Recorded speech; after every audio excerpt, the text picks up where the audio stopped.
ఖాళీ కడుపుతోటి green tea తాగుతున్నారా? లేదా అన్నం తిన్న తర్వాత గ్రీన్ టీ తాగుతుంటే ఈ వీడియో మీకోసమే స్కిప్ చేయకుండా చూడండి.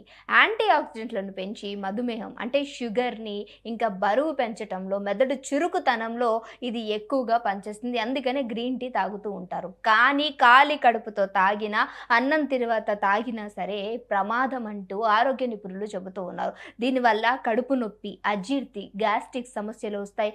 ఇది గనక అధికంగా అయ్యిందంటే ప్రేగుల్లో సమస్య వచ్చి ఆపరేషన్ చేసేటువంటి ప్రమాదకరమైనటువంటి పరిస్థితులకు వెళతారు. అందుకనే గ్రీన్ టీని ఖాళీ కడుపుతో తాగొద్దు అంటారు. ఇక అన్నం తిన్న తర్వాత తాగారు అనంటే మనం తీసుకున్నటువంటి ఫుడ్‌లో ఉండేటువంటి పోషకాలు అన్నీ కూడా నశించిపోయేటువంటి గుణాన్ని కలిగి ఉంటుంది. అదే టానిన్‌లు అనేటువంటి ప్రమాదకరమైనటువంటి ఒక రసాయనాన్ని విడుదల చేసి మన కడుపులో అజీర్తి సమస్యలను తలెత్తుతుంది. అలాగే మన తిన్నటువంటి ఫుడ్ ప్రోటీన్స్ కూడా అందకుండా ఈ గ్రీన్ టీ చేస్తుంది. సో మరి సరైన సమయం ఏంటి అనంటే మనం ఏదన్నా తిన్న తర్వాత ఒక గంట, 2 గంటలు గ్యాప్ ఇవ్వడం, ఈవినింగ్ టైంలో తాగడం ఈ గ్రీన్ టీ చాలా ముఖ్యమని చెప్తున్నారు. ఎందుకంటే ఇందులో ఉండేటువంటి ఏవైతే యాంటీ ఆక్సిడెంట్‌లుగా పనిచేసేటువంటి గుణాన్ని కలిగి ఉన్న గ్రీన్ టీని సరైన టైంలో తీసుకోవడం చాలా ముఖ్యం అంటున్నారు. సో మీరు గనక ఇదే తప్పులు చేస్తుంటే ఇకపైన ఆపేసేయండి. ఎవరైతే గ్రీన్ టీ తాగుతారో వాళ్ళకి ఈ వీడియోని షేర్ చేయండి.